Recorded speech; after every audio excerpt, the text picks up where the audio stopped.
Bonsoir et bienvenue, c'est le débrief à vif de la rencontre entre le Sporting Club de Toulon et l'Étoile. Il est un peu plus de 17h, on enregistre ce dimanche soir, j'espère qu'on sera à l'heure pour mettre en ligne. C'est Jean-Guy Wallem qui nous accompagne par téléphone. Jean-Guy, merci d'avoir accepté notre invitation. Je vous en prie. Donc, bonjour, avec nous, c'est Stéphane et Manu. Messieurs, bonsoir. Salut à tous. Bonsoir tout le monde. Voilà, donc Jean-Guy, hier soir, vous venez faire match nul à Toulon. Pour vous, c'est un bon ou un mauvais résultat? Prendre un point à l'extérieur, c'est toujours une bonne chose, surtout dans un derby. Maintenant, au vu de la configuration du match et du contenu, je pense qu'on aurait mérité, on aurait pu prendre les 3 points. Alors, c'est peut-être pas le mérite parce que je pense qu'on doit s'en tenir qu'à nous. Et si on n'a pas pris les 3 points, même si Guillot a été très performant, je pense qu'on l'a mis en évidence. On l'a mis un peu dans le confort, même s'il a réalisé un super match. Ouais, c'est vrai que Guillot fait quelques très très beaux arrêts, vraiment décisifs. Votre gardien en a un à faire et parvient aussi à finalement sauver la baraque, puisque c'est vrai que même si les deux équipes ont eu quelques tirs et quelques occasions, c'est surtout Fréjus qui a été le plus dangereux hier soir. Oui, je pense que on aurait été un peu plus efficace. Le premier but avait son importance. On savait que Toulon était amoindri, mais on savait qu'ils allaient tout donner, que ce soit les garçons, les jeunes ou les garçons qui ont peu de temps de jeu, allaient se montrer, se mettre en évidence avec la ferveur qu'il peut y avoir sur le derby, même s'il n'y avait pas grand monde dans les tribunes. Mais il fallait absolument déverrouiller le bloc bas toulonnais pour pouvoir éventuellement gagner ce match-là, pour les faire sortir. Ouais, justement, le fait que Toulon soit amoindri et puis finalement arrive avec une équipe très très très remaniée, dont beaucoup de U19 ou de joueurs de la réserve, c'est quelque chose qui vous a gêné par rapport à la préparation et peut-être que vous aviez pu voir des matchs du Sporting? Ouais, forcément, j'avais vu quelques matchs précédents, donc les suspendus, je les connaissais. Par contre, les blessés qui sont arrivés dans la semaine, ça c'est quelque chose d'aléatoire et on le sait entre guillemets qu'au dernier moment. Maintenant, moi je vous dis, ça reste quand même un match assez particulier. Donc, quels que soient les garçons en face, même si les garçons avaient plus d'expérience et qui n'étaient pas présents, on savait que des garçons allaient tenter leur chance, montrer à l'entraîneur, à Ludo, ce qu'ils pouvaient être capables de faire et que, comme j'avais dit à mon équipe, ils n'avaient rien à perdre, pas au niveau comptable parce qu'il y avait des points en jeu, mais si on gagnait ce match-là, comme on aurait dit, il y en avait des absents, on avait des blessés, il y avait des jeunes, donc au niveau comptable, ça aurait été délicat, mais par contre, il y avait déjà un argumentaire qui aurait pu être dicté sur la fin. Mmh. Stéphane, tu as une question à poser à Jean-Guy, histoire de faire râler ton pote, grand fan du RC Lens. Bonjour et merci d'avoir accepté l'invitation. Moi, je voulais voir par rapport au championnat en général. Je trouve qu'on est un championnat assez défensif et je voulais savoir s'il confirmait cette impression que j'avais où la plupart des équipes qu'on a vues, puisqu'on a vu quasiment toutes les équipes au match aller, refusent un petit peu le jeu. On l'a vu avec Martigues, avec Saint-Priest. Et puis aussi, je trouve que et son avis aussi sur le niveau du championnat. C'est vrai, je suis pas trop d'accord. Parce que des équipes qui jouent en haut de tableau, notamment Grasse ou Aubagne, font pas non plus une impression extraordinaire. Et je vois pas trop la différence entre Grasse, Aubagne et des équipes de milieu de tableau. Donc le niveau du championnat, et est-ce qu'on est un championnat défensif? Nous, au vu de ce qu'on a envie de faire, et la saison dernière, c'était aussi le cas, même si c'était surtout défensivement qu'on était imperméable, on avait des problématiques offensives. Cette année, entre les matchs qu'on a coupés, on est obligé d'avoir une vocation un peu plus offensive. Donc hier, il est clair que Toulon était remanié, on vient d'en parler, donc on a eu la possession du ballon, on a joué relativement haut. Mais c'est ce qu'on fait depuis un moment, c'est ce qui nous a permis de gagner les matchs précédents, de faire des bons résultats, parce qu'on est sur une bonne série. Il nous reste Aubagne sur le dernier match en retard, parce que la première journée, on n'a pas joué, donc on va jouer samedi prochain à Aubagne. Après, je ne dis pas que c'est des équipes qui sont défensives, mais Ça se joue surtout sur des erreurs, des fois, Ouais. de provoquer l'erreur chez l'adversaire. Alors, il n'y a pas forcément d'équipes qui ont souvent l'envie de venir chercher haut, sauf Rumilly un peu en début de saison, mais nous on les a reçus et ils sont allés faire match nul à Grasse, non je sais plus, ils ont été faire match nul à Aubagne je crois, ils sont allés faire match nul à Aubagne, c'était une équipe qui jouait trop à la limite et bon ils ont dû changer leur fusil d'épaule, ils sont venus chez nous pour vraiment nous attendre et nous contrer.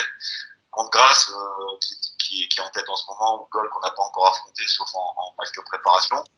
C'est ceux qui pour l'instant sont le plus réguliers et qui offensivement surtout Gaulle, ouais. sont très prolifiques puisqu'ils ont même si c'était Saint-Priest qui est en difficulté mais qui est venu gagner malgré tout à Toulon, donc c'est vrai que c'est relativement homogène même si les différences se créent là sur les 2-3 derniers matchs, il y a quand même un trou qui commence à se créer.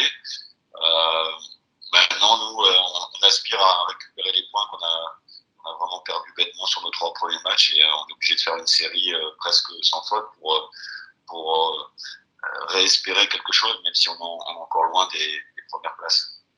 Manu? Ouais, j'ai plusieurs trucs. J'avais plusieurs. Bon, déjà, tu m'as piqué ma question parce que j'aurais voulu demander à Jean-Guy comment on prépare, si on prépare le match différemment contre le Sporting avec l'équipe de hier soir ou si ça avait été une équipe plus normale du Sporting. Je pense il a répondu. Je pense que ça se prépare pas tout à fait pareil, hein, puisque justement, il y a quand même il y a la moitié d'une équipe sur le côté et des jeunes là, donc on est obligé d'en tenir compte. Donc c'est sûr que même dans le discours et tout, évidemment, ça doit changer. Avant de parler plus du match, je voulais balayer une question qui me taraude depuis plusieurs mois, plusieurs semaines. À quoi il attribue, c'est souvent multifactoriel bien sûr, mais à quoi il attribue essentiellement le début de saison, on va dire le mot, hein, catastrophique de l'Étoile qui a surpris beaucoup de monde. À quoi il attribue On a eu, je dis pas un manque de réussite, mais c'est vrai qu'il y a des faits de match qui nous ont été contraires sur notamment Marseille, on fait un penalty juste avant la mi-temps, on frappe la barre 2 fois, mais derrière on a fait un match plus que moyen, donc c'est pas une excuse. On a débuté par Jura Sud où dans l'organisation on n'a pas été très clair, alors que c'est une organisation sur laquelle je suis revenu pour montrer un peu la plus-value des garçons que j'ai dans mon effectif. Et la plus grosse surprise, c'est que la saison dernière, je viens de le dire, on avait une imperméabilité qui était quand même intéressante puisqu'on avait pris 2 buts sur nos premiers matchs. Ouais. Et ça a été l'inverse. Déjà dans les matchs de préparation, on a senti un petit peu moins de solidité et ça s'est concrétisé sur les premiers matchs où on a pris des buts sur des erreurs, sur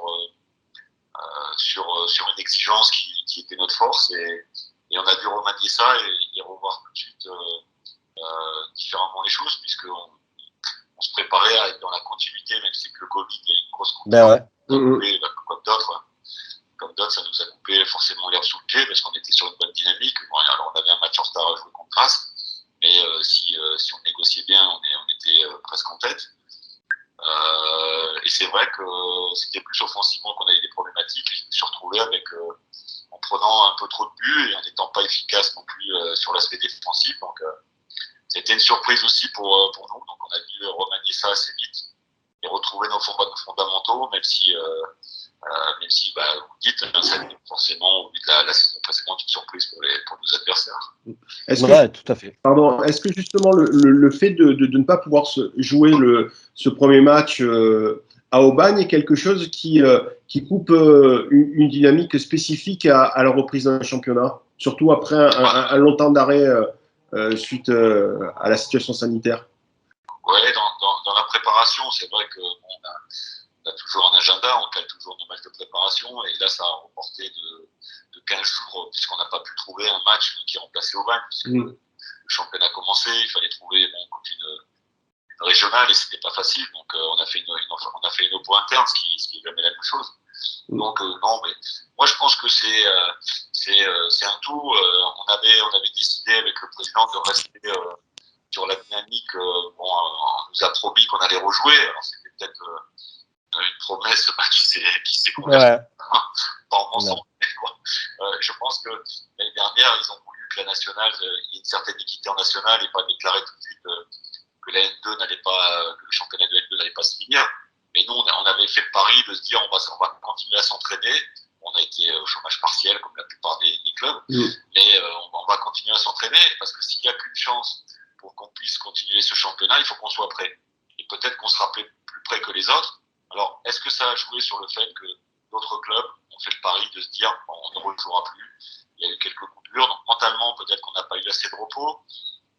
La préparation a été identique à la saison dernière. Je vous dis, bon, on n'a pas changé beaucoup de joueurs. On a gardé le socle qui avait répondu présent. Donc, il y a plusieurs facteurs. Physiquement, je pense qu'on n'avait pas le jus qu'on espérait. Donc, cette lassitude, cette fatigue mentale des 6 mois, enfin bon, les 5 mois derrière, a peut-être été préjudiciable pour notre début de championnat. Avec, je le répète, alors c'est peut-être que 10 ou 20% ce match d'Aubagne qu'on n'a pas pu jouer. D'accord. Stéphane, par rapport au match ou par rapport à une question à Jean-Guy? Ouais, le match, moi j'ai aimé le match, j'ai aimé ce match du Sporting, comme le peu malheureusement de supporters qui étaient présents pour ce derby qui était important. On a présenté ce match où il fallait gagner ou faire un bon résultat, ce serait un petit exploit. Batelli parlait de match de Coupe de France. Et puis finalement, le match de Coupe de France, il a été bien fait. On part avec une équipe avec 4 joueurs qui ont très peu l'habitude de jouer. Brossel, c'est la première fois. Bouzidi, c'est pas un titulaire. Cissé non plus. Nsongu, c'est un petit nouveau aussi. Donc, je trouve qu'on a fait une bonne prestation. Je trouve que la première demi-heure, on fait quasi jeu égal. Bon, on sent que les Fréjussiens sont légèrement au-dessus, mais au final, on n'a pas trop d'inquiétude. La dernière demi-heure aussi est surprenante, puisqu'on avait des joueurs de Fréjus qui s'allongeaient, qui avaient des crampes, et finalement, on peut gagner le match à la fin. En fait, la grosse difficulté qu'on a eue, c'est le dernier quart d'heure de la première mi-temps et le premier quart d'heure de la seconde, pardon, où on peut prendre 4 Oui, au bout buts. de 5 secondes, on peut tout à fait être mené 1-0 en seconde période si on n'a pas cet exploit de Dilo. Ouais, on peut prendre 4 buts. Ouais. Et je voulais savoir, il l'a évoqué, mais à Fréjus, est-ce que le match Toulon-Fréjus, ça veut dire quelque chose? Est-ce que c'est un match qu'on coche sur le calendrier? Est-ce que c'est un match important? Ou bon, les petites frictions qu'il y a pu avoir dans le passé, c'est oublié? Moi, c'est ma deuxième saison, donc forcément que je suis pas forcément habitué à ce qui s'est passé dans les années précédentes, mais j'en ai forcément entendu parler parce que ça revient souvent. Donc bon, c'est ce qui fait aussi le charme des derbies. Alors, je vais mettre en exergue ce que le journaliste a mis parce que des fois on est toujours en train, ça reste un jeu et même s'il y a des derbies et que chacun défend ses couleurs et j'en ai connu à d'autres niveaux, que ce soit entraîneur ou joueur. L'esprit a été remarquable des deux côtés. Donc, sauf que quelques personnes qui ont encore, je trouve, essayé de chercher des choses où il n'y a pas, donc, alors que ça se passait bien. Mais bon, c'est ce qui fait que de temps en temps, il y a des étincelles. Mais c'est plus sur le côté que des fois sur le terrain. Et nous, je pense que bon, comme eux, on a été exemplaires. Alors peut-être que si on avait gagné le match, ça serait passé différemment, j'en sais rien, mais moi, je retiens ça, même si on aurait bien voulu gagner ce match-là. Forcément, on était parti pour le faire. Mais c'est vrai qu'il y a toujours cette petite animosité. Bon, Ludo avait dit c'est un commando. Bon, moi, j'aime pas trop ces termes-là, même si c'est motivé, c'est le plus possible. Ça reste que du football, même si c'est toujours un match. Oui, que les dirigeants, que les supporters cochent forcément sur le calendrier, parce que depuis quelques années, il y a eu quelques soucis en interne notamment. En interne, d'accord. Moi, je vous ai trouvé quand même un peu timoré et je me posais la question de savoir si c'était parce que vous étiez surpris par finalement le niveau de jeu avec ces jeunes qui intégraient le groupe, ou est-ce que c'est parce que vous avez peut-être pris le match finalement par le mauvais bout? C'est-à-dire qu'on aurait pris les gens par-dessus la jambe. Ah non, non, absolument pas. Non, non, pas du tout, mais peut-être. Ça serait mal me connaître. Non, non, non, pas du tout. Justement, non, non, non, non. L'idée, c'était, est-ce que vous, parce que vous aviez préparé ce match d'une façon bien particulière, connaissant, et vous le disiez tout à l'heure, les absents auxquels se sont joints d'autres blessés dans la semaine, ou est-ce que c'est parce que finalement vos joueurs sont peut-être pas rentrés dans le match tel que vous auriez aimé les voir attaquer la rencontre? Oui, il y a un paramètre, mais encore une fois, moi je cherche pas d'excuses parce que je répète, quels que soient les paramètres à mettre sur l'extérieur, notamment le terrain, qui nous a pas permis peut-être de jouer un peu plus vite, d'accélérer le jeu, et que la volonté des garçons en face et des adversaires était toujours d'accrocher, de revenir, d'être en bloc, d'être de la densité. Donc on n'a pas trouvé cette fluidité qu'on a depuis quelques temps, ce qui aurait permis peut-être de désarçonner un peu cet équilibre toulonnais. Donc c'est un paramètre, mais bon, après on savait que face à ce bloc-là, il fallait marquer ce premier but, et que une fois qu'on avait marqué ce premier but, ça aurait eu certainement un autre visage. Bon, est-ce qu'il serait sorti? Est-ce qu'il serait déséquilibré? Certainement au fil du temps. Maintenant, nous on est encore pas en convalescence parce qu'on est sur une bonne série, mais on se doit de gérer beaucoup mieux certaines périodes de match et nos temps forts, parce qu'on a des situations malgré tout sur des périodes de jeu, notamment sur la fin de première mi-temps et d'entame, où on avait réveillé un petit peu le vestiaire pour pousser un peu plus, parce il nous manquait de l'intensité, il nous manquait de la percussion et de faire mal à l'adversaire. Moi, dans la préparation, forcément que ça joue un peu, parce que l'équipe traditionnelle de Toulon aurait peut-être joué différemment. Est-ce qu'ils auraient joué le bloc bas? Est-ce qu'ils seraient venus? Donc on avait préparé certaines choses. Mais je pense qu'au-delà de ça, encore une fois, on doit être capable de faire mieux. Et comme j'ai dit à la fin, on peut être déçu parce qu'on n'a pris qu'un point, même si on continue notre série, mais on s'en prend qu'à nous-mêmes, parce qu'il y avait plus que de la place. Bien sûr. Bien sûr. Manu? Oui, alors, pour parler un peu du match, je rejoins ce qu'a dit Steph, c'est-à-dire que je pense que ça a été finalement tout le monde a ressenti, en tout cas ceux qui étaient au stade, tout le monde a ressenti un peu la même chose, c'est-à-dire que tout le monde a apprécié ce match parce que évidemment on le craignait, de par les dynamiques des deux équipes, de par les blessures dans nos rangs, bon, c'est pas que vu notre classement, peut-être qu'elles ne sont pas toutes préjudiciables d'ailleurs, ces absences, mais en fait, n'empêche que, bon, en tout cas, on est plus rassuré quand on les a que quand on les a pas. Et au final, voilà, ça donnait un match assez plaisant à regarder, où en tant que supporter, on aime bien un peu plus s'identifier à notre équipe. Et moi, ça a été le cas en voyant ces jeunes évoluer. Je pense notamment à à Brossel. Je suis obligé de le citer parce que pour une première, quelle première, vraiment un joueur qui me plaît beaucoup, qui joue juste, qui est très très bon tactiquement. Je sais pas, je pense qu'il a tout, et c'est vraiment, enfin, c'est même pas une révélation pour nous, j'ai envie de dire qu'on le suit un petit peu, mais là il concrétise, on va dire, tout le bien qu'on pensait de lui, et ça fait vraiment plaisir. Donc ça a donné un match où d'un côté, je pense que Toulon a fait le maximum à peu près de ce qu'il pouvait, hein. Et puis où on a eu le sentiment, du côté de l'Étoile, qui a eu finalement plus envie de ne pas perdre que d'absolument gagner ce match. Moi, c'est vraiment ça que je retiens, parce que on a le sentiment que s'ils avaient vraiment accéléré, s'ils avaient vraiment voulu remporter le point, je ne sais pas s'ils l'auraient fait, mais y a un sentiment un peu d'inachevé et bon, enfin, je prends parce que après, on sait très bien que voilà, hein, comme il le disait Jean-Guy, c'est un championnat où c'est à celui qui se découvre le moins qui gagne.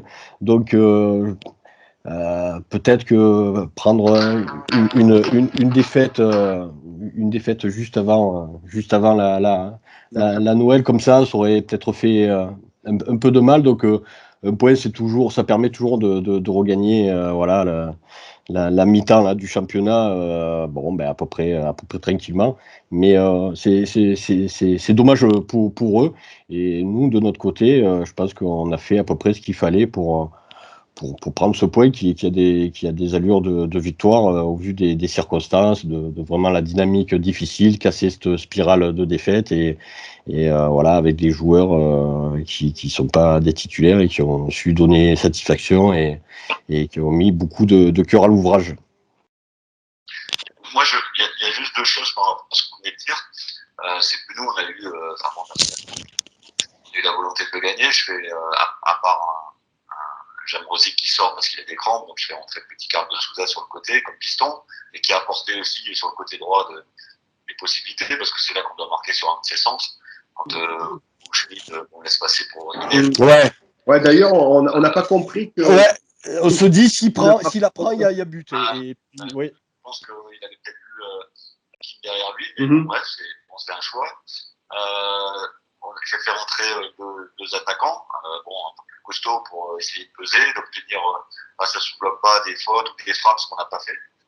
Donc ça c'est la première chose. Et puis la deuxième, je dirais que dans les 5 dernières minutes, c'est peut-être là que vous avez eu l'impression que on allait pas se satisfaire, mais alors moi j'ai une règle ou une expérience, mais c'est pas toujours vrai, c'est que chacun le dit, l'histoire du football, c'est quand vous dominez le match et que vous ne marquez pas, vous savez ce qui se passe souvent, des fois. On peut se faire punir. Et puis, bien sûr. La deuxième, c'est pas une coutume ou une façon de voir les choses, c'est qu'une équipe qui prend la semaine d'avant à la 92e, souvent elle marque à la 92e, ou dans les arrêts de jeu.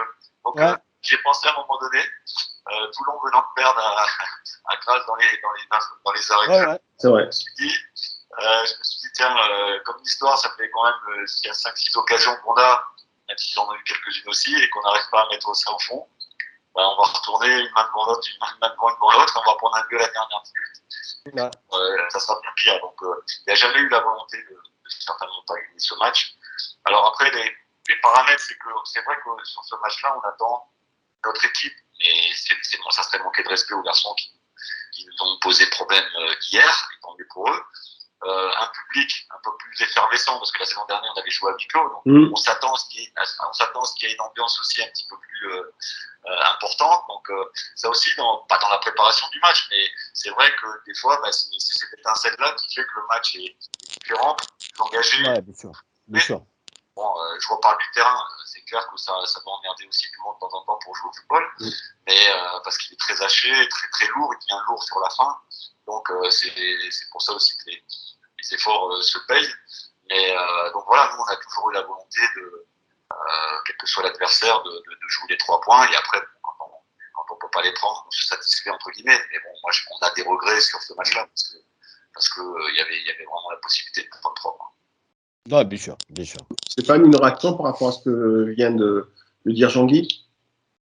Oui, je pense que ils ont été un petit peu prudents à la fin, mais même la dernière demi-heure de Fréjus, après l'action où Schmid laisse passer, où Gilo fait encore un arrêt, il n'y en a plus, hein, et les dernières actions sont toulonnaises, à partir de l'action de Touré. Excusez-moi, les changements que j'ai effectués n'ont pas apporté aussi ce surplus, cette fraîcheur, cette maîtrise qu'on aurait pu avoir sur la fin de match pour l'emporter, parce que c'était la volonté. Alors bon, après c'est des choix. Si à chaque fois qu'on faisait des choix offensifs on marquait derrière, ça serait magnifique, mais c'est pas toujours le cas. Mais j'attendais beaucoup plus dans les profils des garçons qui sont rentrés, que ce soit par la puissance, que ce soit par la force de frappe, que ce soit pour chercher tenir le ballon et obtenir des fautes. Face à un bloc bas, on a eu des situations de largeur parce qu'on savait que c'était sur les côtés qu'il fallait passer. les meilleures situations, sur quelques coups de pied arrêtés, mais qu'on n'a pas très bien frappé en mi-temps. Et après, des fois, c'est sur un coup de pied arrêté ou des frappes. On a eu des situations de frappe, on ne l'a pas trop fait. On n'a pas eu de coup franc 20 mètres dans l'axe. Donc voilà, et comme je dis encore une fois, c'est le premier but qui souvent déclenche un peu le reste dans ce genre de match. Bien sûr. Il reste 5 minutes d'émission. Donc, on s'était dit avec Manu hier en tribune qu'on aimerait faire un top 3. Alors, Manu a commencé à le faire. Moi, je vais vous donner mon top 3 côté toulonnais. Hein. Et c'est pas un classement, c'est juste les 3 joueurs qui m'ont vraiment plu hier soir. C'est le petit Brossel, bien évidemment. Dilo, parce qu'il a fait des c'est l'homme du match, pour le coup. Ouais, et spectaculaires et qui nous permettent de garder la tête hors de l'eau. Et puis, c'est vrai que Diop aussi, qui a eu des difficultés à démarrer son match et qui finalement a plutôt bien, a très très bien fini. Ouais. Voilà, donc Steph, si tu veux nous donner ton trio. Dilo et Brossel, je vais pas être original. Pour le troisième, j'hésite entre Diop et Tertero, que j'ai aimé, qui a joué plus haut que d'habitude, et je l'ai trouvé plus intéressant, plus impliqué aussi que peut-être sur les matchs précédents. Peut-être qu'il est mieux en jambes aussi, et peut-être qu'il commence à prendre des responsabilités dans cette équipe. Donc bon, allez, je vais mettre Tertero en 3, mais Diop en 3,5. Et je voulais donc citer Carme Touré, qui pour moi a été très très très important pour garder ce 0-0, parce que voilà, si derrière ça a été celui qui a vraiment colmaté les brèches. En fait, il a rempli le rôle qu'on pouvait espérer de lui dans cette défense largement remaniée et très inexpérimentée, et vraiment il a fait je trouve il a fait un sans faute, hein, quasiment, et un match très très abouti. Et je pense que Tertero ressort souvent aussi, mais on a là vraiment les garçons qui ont fait plaisir et qui ont permis de prendre ce bon point face à l'Étoile, que tout le monde aurait signé avant la rencontre vu les conditions. Jean-Guy, juste pour finir, moi, une réflexion que je me faisais hier, c'est que dans cette équipe de l'Étoile, il y a 2 joueurs que j'apprécie vraiment, c'est Houchmid et Orinel. Et finalement, hier soir, je ne les ai pas forcément vus briller, ressortir du lot, mais en fait, je me disais que peut-être c'est parce que cette saison, l'Étoile, c'est la 2e fois que je vous voyais jouer, avait peut-être, un collectif beaucoup plus cohérent que les autres années, ou en tout cas beaucoup plus équilibré peut-être que la saison passée ou la saison d'avant, même si c'était des saisons tronquées. Vous avez un avis par rapport à ça? Oui, mais je pense que les 2 garçons auraient pu être les acteurs, pas principaux, mais c'est les 2 qui ont eu des situations pour faire la différence. Donc c'est vrai qu'ils auraient pu et dû peut-être faire la différence sur le. Je coupe Jean-Guy, moi personnellement, Houchmid quand. Ah, pardon. Non, Jean-Guy, je disais quand même que, en tant que supporter toulonnais, moi, quand Houchmid avait le ballon, je tremblais quand même à chaque fois, malgré tout. Hein. Ouais. Oui, non, parce que voilà, c'est un garçon, on sait toute sa technique. Sur ce terrain-là, je pense qu'il a été gêné un petit peu parce qu'il est très bon quand il est face au jeu, quand il joue avec son corps et il arrive à éliminer. Là, ce qu'on disait, c'est que ça revenait toujours un petit peu. Les défenseurs arrivaient toujours à gêner, à avoir cette petite poussette ou terrain accroché. Donc, mais c'est vrai que lui, il faut qu'il régule et il le sait très bien.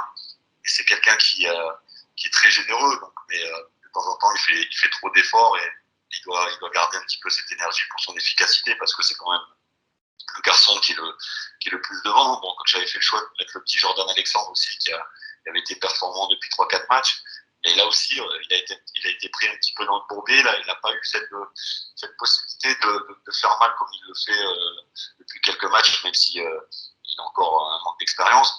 Et Hakim, c'est le réguleur de notre jeu. On sait, il peut jouer en soutien, il peut jouer au milieu de terrain. moi, quand j'ai signé ici, bon, je l'avais appelé et je lui avais dit, écoute, Ako, moi, quel que soit ton âge, moi, un garçon de 18 ans ou 30, 34, 35 ans, c'est lui qui frappera à la porte de l'équipe première en tant que titulaire et je vais pas regarder son âge. Donc, et depuis le début, il est dans le projet.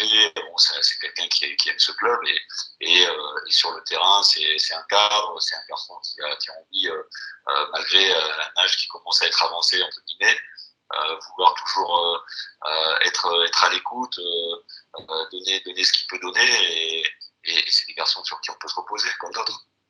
Bien sûr. Merci Jean-Guy d'avoir accepté notre Merci beaucoup. invitation.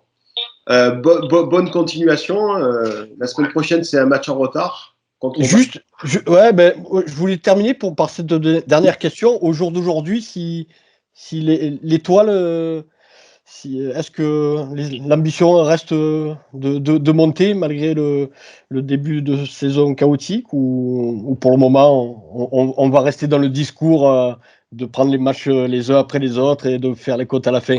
Oui, ça, on va pas faire la langue de bois d'habitude, mais c'est vrai que clairement, quand on est parti dans ce championnat-là, on avait cette ambition. Alors, elle est toujours dans le coin de notre tête, mais on sait qu'on doit rattraper les points qu'on a perdus, c'est jamais évident. Bon, hier, quelque part, on a perdu 2, mais on reste sur une série positive, et c'est vrai que le match en retard là, qui nous attend, je dis pas que c'est du bonus, mais on va pas nous enlever de points, on pourra, j'espère, comprendre. Et ça sera peut-être un premier tournant, mais pour Aubagne aussi, parce qu'ils sont bien classés. Donc, il est clair que si on est, et on va tout faire pour prendre 3 points, on se rapprochait, même si on sera encore à quelques longueurs, mais on reçoit goal au premier match, enfin, c'est le dernier match aller, mais c'est le match de 2022. Donc voilà, donc après, vous savez, le championnat est très long. Il peut y avoir de la casse un peu partout, et comme vous l'avez dit précédemment, il est assez homogène. On a l'impression que Saint-Priest, alors vous avez certainement vu le match, moi j'ai vu la vidéo, mais Saint-Priest qui a battu 3-1, ils en ont pris 5 hier, ils vont gagner alors qu'ils sont pas très bien. Donc, le match aura sa vérité et qu'il est clair que c'est les gens qui seront sur la durée. Et la deuxième partie sera une autre partie de saison. Maintenant, à nous de bien négocier le dernier match parce qu'il y a 3 points en jeu et on va le voir cher. Une petite question, parce que je suis un grand inquiet, Jean-Guy. Tu as dit que tu as vu beaucoup de matchs du Sporting. Le championnat, il est homogène. Est-ce que tu penses que le Sporting va s'en sortir et est-ce que tu penses qu'on devrait jouer le maintien et qu'on est en difficulté dans ce championnat? Est-ce que Toulon va s'en sortir selon toi? En toute honnêteté. Les écarts sont très minimes à tous les niveaux. Donc aujourd'hui, quelque part pour eux, il y a des garçons qui ont frappé à la porte, qui ont montré qu'avec la générosité, la volonté de défendre leur couleur, comme nous on le fait, avec quelques jeunes aussi qui sont arrivés, comme tu dis, le Jordan Alexandre ou le petit Ryan Boudersa qui a joué au milieu aussi le match. C'est bien, ça fait une concurrence saine et ça fait en sorte que les autres regardent en rétroviseur. Ça peut être pour nous aussi.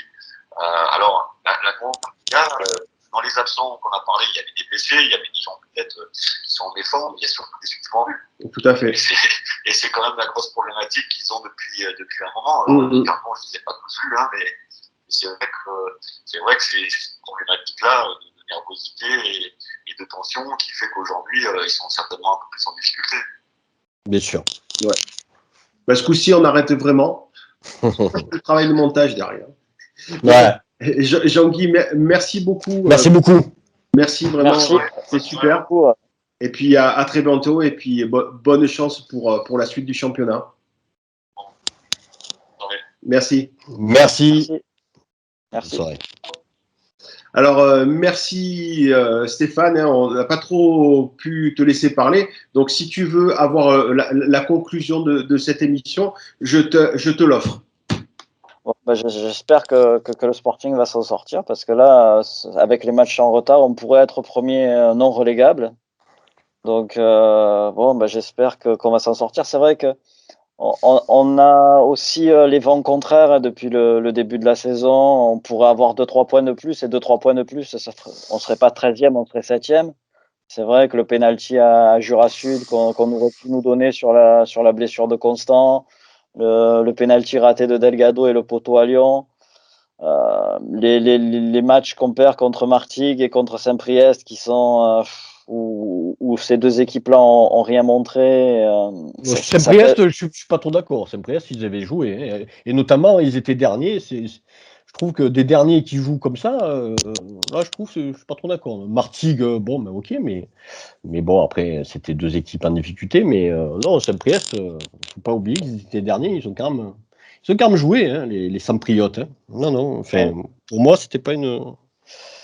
Tous ces vents contraires, j'espère que ça va s'arrêter un peu, qu'on va avoir moins de suspendus et qu'on va avoir une saison, bon, pas pour monter, mais une saison où on va quand même réussir à prendre du plaisir en jouant dans des eaux saines et pas troubles, et puis en continuant de voir des Brossel, des Bouzidi. En tant qu'affaire, on les a, ils nous ont bien fait plaisir. Et bon, on a quand même droit à avoir du plaisir avec le Sporting, parce que là, ça fait 2 saisons avec le national et puis la saison Covid où franchement on en a un peu marre. Donc la troisième, ça commence à faire beaucoup. Donc voilà. Ok. Passez de bonnes fêtes surtout. Oui, merci messieurs. Merci. À ceux qui nous ont regardés, passez de bonnes fêtes. On se retrouve après la trêve pour ces débriefs à vif, mais c'est vrai qu'il va y avoir pas mal de choses là sur les 2-3 prochaines semaines malgré tout. Donc continuez de nous suivre, à liker tout le bordel. Et puis encore une fois, merci de votre fidélité, puis à très bientôt.